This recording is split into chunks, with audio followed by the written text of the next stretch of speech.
Red on Round Ball, Winning Basketball with Larry Bird and Red Auerbach, Pistol Pete's Homework Basketball, Fast Break, The Fundamentals of Championship Basketball, the All-Pro Basketball Series with Isaiah Thomas and Joe Dumars, TNT Series on Fundamentals with Ray Allen, Basketball Lessons with Michael Jordan, Magic Johnson presents Magic Fundamentals, The Fundamentals of Basketball, Kobe Bryant's Free Basketball Lesson with Sean Gregory of Time Magazine, Steph Curry's Masterclass, and countless others. From the best to the worst and all of those in between, most of both classic and contemporary basketball shooting instruction leaves you with but two options when it comes to learning as to how to shoot in terms of selecting your visual target on the hoop in the forms of the front or back of the rim. And while I'm sure that none of this was ever done intentionally, the fact remains that that advice is, at best, incomplete, and at the worst is nevertheless far too vague and is really more of a range finder than an accurate targeting mechanism, if that makes any sense, as it's honestly much better suited for something such as, say, dropping depth charges on a U-boat, whereas in basketball, the shooter has a far smaller margin for error when it comes to attempting to make a free throw or a jumper, owing to the size of the ball in relation to that of the basket. So without further ado, let's examine a shooting trick that leaves nothing to interpretation, or at least that is my hope anyway. If you'll notice, the diameter of a ball fits almost perfectly between the three hooks on this section of the rim. So in order to take full advantage of that, spread your index, middle, and ring fingers on the same seam of the ball so that they perfectly align with said hooks. Then shoot a free throw or a jump shot while keeping your eyes on those same three hooks. Although, if you need to pick out a single target on which to focus, the middle of the three is probably your best bet. And as long as those three fingers are lined up with their counterparts on the rim, you're going to hit the center of the basket, as making the shot now comes down to muscle memory in terms of as to how far you are away from the hoop, which is also the reason as to why you should shoot on the way up, in that doing so allows you to account or adjust for distance. In terms of the grip, it does take some getting used to, and admittedly, a lot of this comes down to the size of your hands, or not, as the case may be. Sidebar, it's probably not a good idea to put that last piece of information on your online dating profile. Oops, where were we? Oh, right. But since most people shoot with a similar finger arrangement on the ball, hopefully the adjustment won't be that difficult to make. Speaking of which, and as you might have expected from the title, the real purpose of this video was to attempt to apply said methods/techniques to the jump shot of one Kris Dunn so as to hopefully facilitate the improvement of his perimeter shooting. In an article about the former Friar from December of last year, Sam Smith noted that while Dunn's shooting hasn't improved much, opposing scouts often are puzzled because they say his form is good, and I would tend to agree with that assessment, not that that counts for anything, of course. Still, to my completely untrained and amateur at best eye, there would seem to be three problems with his jumper. First, and fortunately, none of the issues appear to stem from his form, meaning that there's no need to reinvent the wheel here, as it were, so that's always a plus. Instead, it's the complete lack of backspin, meaning that, for all intents and purposes, he might as well be shooting a knuckleball out there, as can be seen in this short clip of him attempting a free throw. They can pack up and head back to the Twin Cities. Secondly, and as you have most likely already recognized, the ball is off-center when it reaches the basket, hitting the left side of the back of the rim from the vantage point of the camera, meaning that the trajectory of the ball is also incorrectly positioned, hence the miss. Now, admittedly, I don't have access to Kris, or to any other NBA player for that matter, and only so much information can be gleaned from the following pictures anyway, but from these images it's readily apparent that 1. There's no consistency in terms of his grip, as there are times when the pinky on his shooting hand is the only finger that actually uses the seam of the ball, or his middle and ring fingers, or all three of them combined, and 2, even if said consistency wasn't an issue, the grip is problematic to begin with, as pushing off with your ring finger and pinky, or at least involving them too much in the shooting motion, introduces side spin that makes for wild misses that land on the left or right side of the basket as opposed to, say, back rimming a jumper. Missing short or long usually isn't indicative of a larger problem, but doing so horizontally is a serious red flag from a grip and/or mechanical standpoint.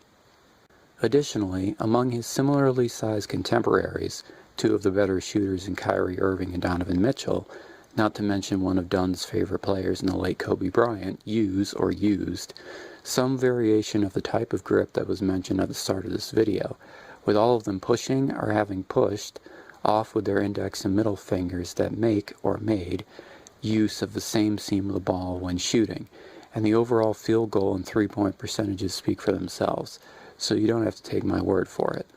Again, I realize that making such a slight alteration in his grip probably doesn't seem like it could ever bring about any kind of a noticeable improvement, but I'd like to think that doing so would result in much better shooting numbers across the board for Kris.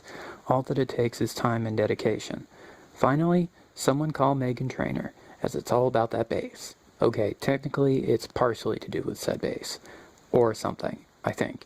At any rate, and as opposed to being an issue of technique and or lack of consistency as appears to be the case with his shooting grip, Dunn's current shooting stance marks a noticeable departure from his earlier foot placement, as the distance between his shoes has significantly widened when he takes a jumper, which is especially odd given that he still uses his old shooting stance when attempting free throws, and the results have not been pretty, to say the least. Just look at the stark contrast in accuracy between the two methods dating back to his days at Providence. Dunn, long three. Cover those athletes of Meeks and Johnson. This is Kris Dunn. All arms and legs. Kris Dunn, long two. They're 0 of 5 in this first half. Three, Dunn. Got it.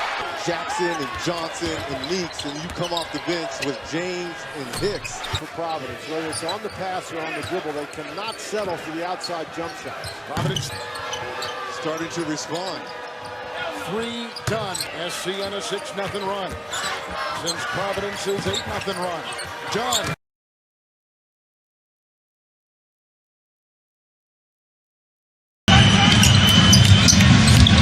Dunn's going to take it, make it.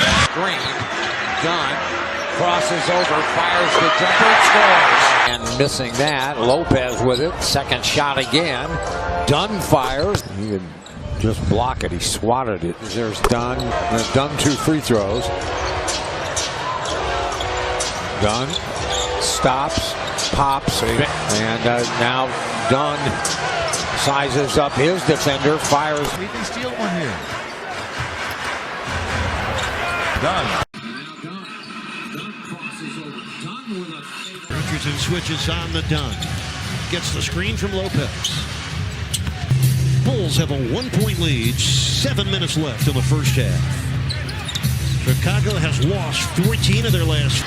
Wayne Selden Jr. finds Kris Dunn for a corner three. Only shooting 29% from distance. Dunn. Third game. Here's Kris Dunn. That's good. Oh, bang, bang, bang. In game, it gets some shots to go, how it carries over. You're seeing Kobe White do that right now. Back out on the wing. Now Kris for three. 9 for the Bulls.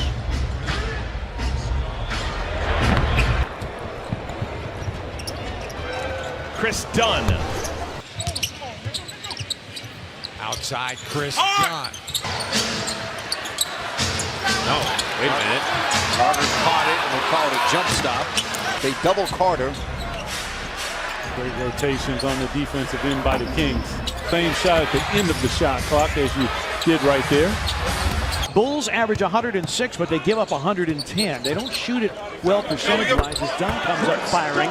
Sam Smith, the longtime Chicago Oracle of the game of basketball. Here's Dunn, his three too strong.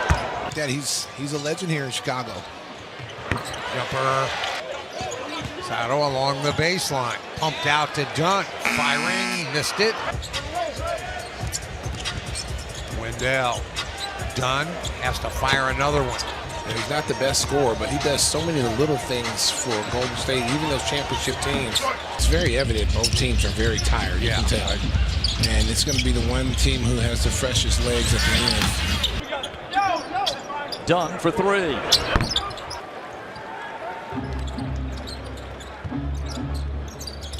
First time number 18 has been worn. Dunn for three. Not going to let Kris Dunn dictate what he's going to do. Just backed him right in, got the shot he wanted. Here's Levine for the Bulls. All alone in the corner. Sadaransky kicks it to the corner. Dunn misses a three. Great to have options. Try and strip him of the basketball before he can elevate, do whatever he can to slow down that train. More and more guys are starting to knock that down with consistency. Chris Middleton, one of the best. Played really steady offensive basketball thus far. 2 on the shot clock. Dunn has to take it. Their biggest lead has been 60. Kris Dunn. Kris Dunn. So far in this quarter, there's Dunn. See what I mean? As a result, returning to his original and far more narrow shooting stance also needs to be a top priority. All in all, if Kris opted to make these very subtle changes, I'd like to think that he would become an entirely different offensive player, or at least a considerably more efficient one, which, naturally, would make all the difference in the world. Although by efficient, please observe that I do not mean, well, efficient in terms of analytics, as that bullshit has ruined the game. Take as many mid-range jumpers as you want, I don't care. I could go into other aspects of his play that just need some fine-tuning and or need to be consistently utilized, such as a tightening of his handle. His dribble is too high and his crossover is too wide currently, I think. He'd have a lot more success if he opted to keep everything in the box, so to speak, a la Isaiah Thomas and or Tim Hardaway Sr., and making use of his post game at every opportunity, but this is a good place to start. Oh, and thanks to the 3 people as to who might actually watch any part of this video. Hopefully, I've helped someone out there. Go back to the other end. Dunn, turnaround, nearly stripped away from him. He goes back to the post against the smaller Marshall and got Suns with. Oh, he's too little. 3-point line, 6 of 9 from the field. Dunn, little step back. Lopez and Dunn, little 2-man game on the right side. Dunn dances away, spins, fires the shot, and scores. See, he's got a post-up game. Markkanen back out. Dunn explodes down the lane, turns.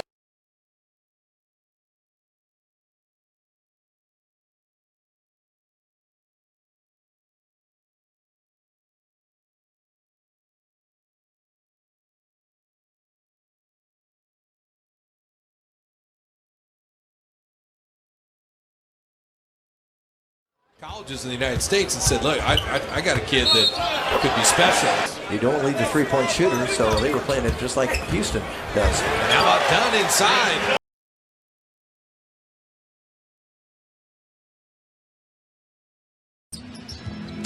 Dunn post. Step. Nice move. He had Dylan Brooks spinning. And then Dylan Brooks took his eye off it. And I've always liked him. You know, he's a good defensive player. Just has a nice move.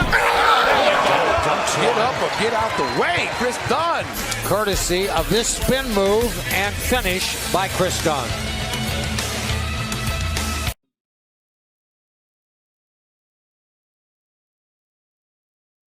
These teams were pouring in three. Spark off the bench could easily be a starter. Got the deuce right back. 72-57. Dunn runs one up. Dunn takes him into the post. Allen comes over. Dunn scores. House in the house. Big East on Big East crime. It should have been a foul on Lopez, actually. Lopez hit him with the hip. Here comes Dunn. Great space and finished with strength. You know, it's been probably one of the disappointments this season is just, you know, the second unit. Dunn against Napier. Backs him in. Spins, fires, and scores. DeMar Carroll, 13 points off the bench. Dunn inside. Now Dunn wheeling. Oh, he made a nice move. Not surprising that somebody has to get some rebounds out there. Dunn works the baseline. Tough. The Bulls control the tip. Dunn, quick delivery.